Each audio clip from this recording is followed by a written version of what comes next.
How fat is that burbot? That's fat. Look at that. Yeah. That's the biggest burbot.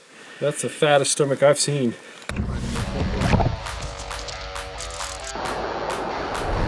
So we're going lake trout fishing. That's got to be a Coke too. I got you that time. Check this out. That's a spool of kokanee right there.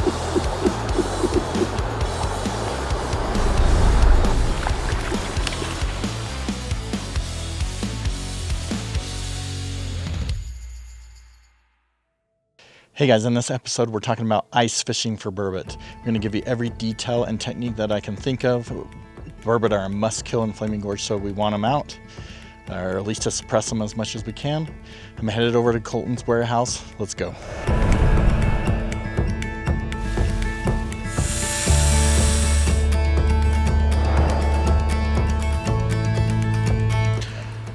Hey guys, I'm Colton Christensen with Ned's Bait Box. We are bringing you guys what we need for bare minimum burbot fishing. We'll start off, you're gonna want an auger, gas, electric, it doesn't matter. Up here on the gorge, you can use 6 rods. So you'll wanna do 6 rods, it'll better your chances rather than 1 or 2. This carries all of our extra fishing tackle. You're going to want a black light to charge the glow baits. Glow's a necessity. We've got our rod holders. We've got our live well to keep the fish alive. Bells and strike alerts to so we can hear and see the rods at night. You're going to want a rope, some sort of ladle, ice cleats, and then in our other sled we have ice picks just in case you fall in. Okay, a few more things, you guys. When we get out on the ice, we want life jackets, ice pick, throw rope, and a buddy. You want sleds, ice tent, break the wind, bucket or chair to sit on. Live scope or fish finder is super helpful in locating fish, especially for burbot. Want a jaw jacker or tip ups or rod holder for your dead sticks. 6 rod per person. Ice cleats are highly recommended. And then a headlamp, plier, and gloves. And then it's time to start catching.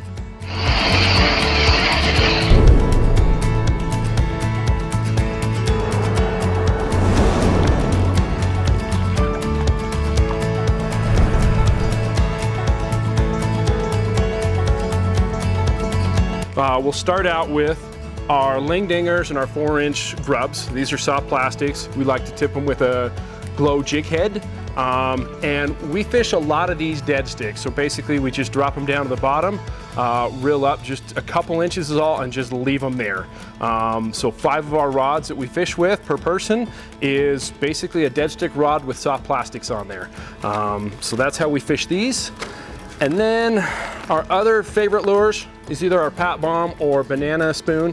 We got these in a bunch of different glow colors, but we take these on 1 rod and we just drop them to the bottom and just hit the rocks with it, bouncing these things off the bottom. You can dead stick these, but we're always jigging 1 rod. And we tip all of our baits, soft plastics, and our jigging spoons with a small piece of sucker meat. So when you're putting on your sucker meat, on your grubs or your spoons or whatever it may be, we like to stick it through the meat and out the skin, and that way it holds it on a lot better. It doesn't fall off. You can normally catch 2 or 3, 4 fish on 1 piece of bait. A whole new meaning that you want to light.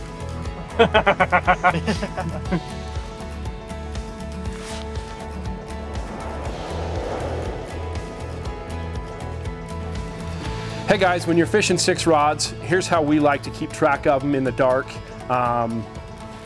First of all, we attach some bells so we can hear the rod go off if there's a bite. And then the second thing we put on is a strike alert. So when this thing's working, it'll flash red every 3 seconds, let you know that it's on. And then when a fish bites, it flashes a bright green. So we'll listen for the bell and then look for the light.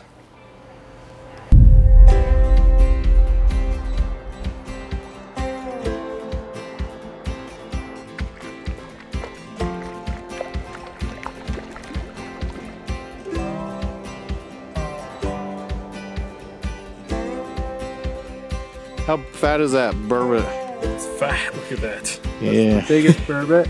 That's the fattest stomach I've seen. And the That tail looks right almost there. like a- That's a coat.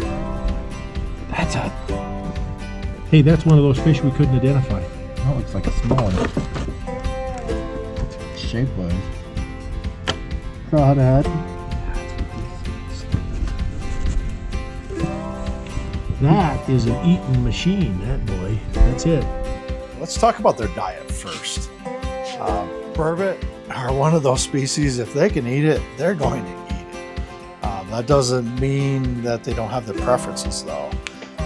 I would refer to them as one of nature's big garbage disposals. So if there is some kind of a fish flesh, dead or alive, they want to eat it. That being said, on Flaming Gorge Reservoir, we do see the majority of stomachs for burbot, they're eating crayfish. So in that way, they are directly competing with your typical smallmouth bass diet for our reservoir here. We also see rainbow trout, cutthroat trout. I have yet to see a lake trout in the burbot stomach, but I suppose if they can eat it, they would eat it. What am I missing? Kokanee, I think 3 years ago, I even caught one and it burped up 3 or 4 kokanee, and that's like, well, that told me that fish was not feeding on the bottom. He was somewhere up swimming around, gobbling up kokanee. As far as, so that's your typical diet.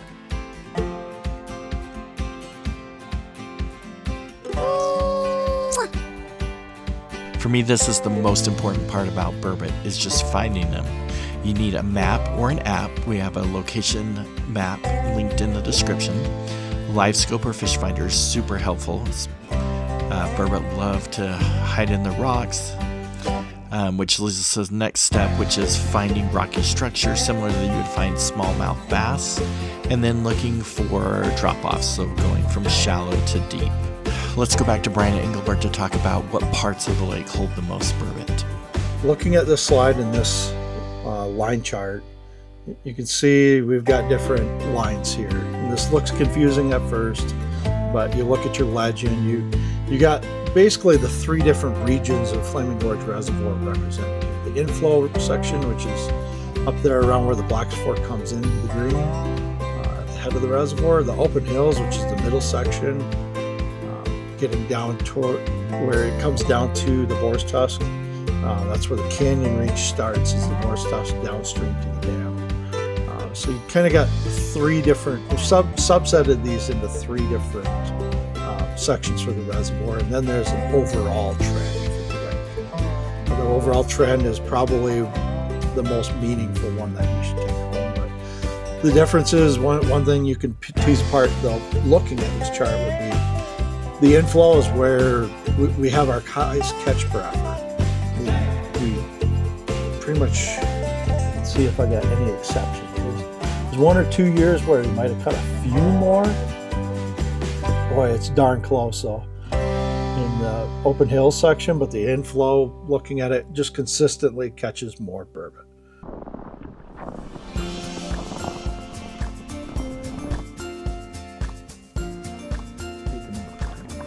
Another technique we use for finding burbot under the ice is called ice trolling.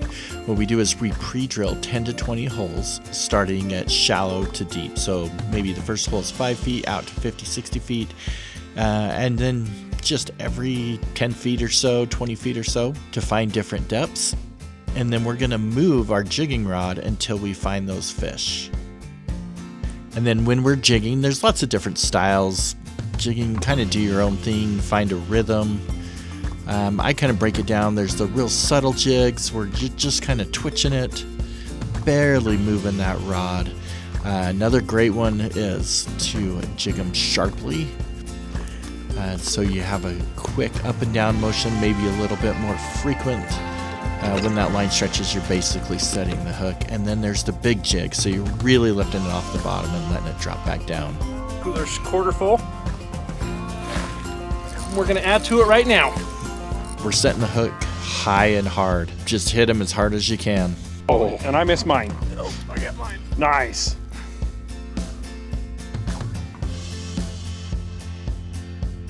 As far as like a burbot going and what their most active times are, They're very, I don't want to call them full-on nocturnal, but they do prefer darker times of the day. So if you're going out after burbot, your best time and most likely to catch them is somewhere in that hour and a half before sunset to hour and a half, 2 hours after sunset. I know myself, other anglers, we're out there at midnight, 5 hours after sunset. You're still catching burbot. So they're pretty active during the night too. Don't get me wrong there. And then you can also maybe expect a little bit more of a peak activity in the morning as well. During the winter, I'll just add a few other biological tidbits here. So they are unique in that they are a nature spot. You can expect right burbot to be out there sometime around middle of January in Flaming Gorge Reservoir. They actually prefer to spawn under the ice. Trying to use PG terms here, they spawn in a ball. I call it another type of O word if we were doing the less polite fish terms. But hundreds of burbot at a time will often spawn together. And it's one big fish ball that is spinning and twirling. And they can spawn, they like to be a little shallow on shallow sides. They're not going to be spawning somewhere out there in 50 to 100 feet of water on the Gorge Reservoir. They're going to be spawning in somewhere in 3 feet of water, as shallow as 3 feet, up to maybe 20, 25. That's where you might find them if they're actually in the spawn. Burbot have a really high fecundity, so it only takes 2 of them to pull off a massive spawn. Fecundity means how many eggs are in a female. If you've got a mature female at about 15 inches, 16 inches, that female is probably going to have somewhere in the realm of 100,000 eggs. Get that up to, that same burbot up to 34 to 35 inches, you're somewhere in the realm of 3 million eggs. So if all those were successful, you can see that it does not take many burbot couplings to repopulate a lake or reservoir.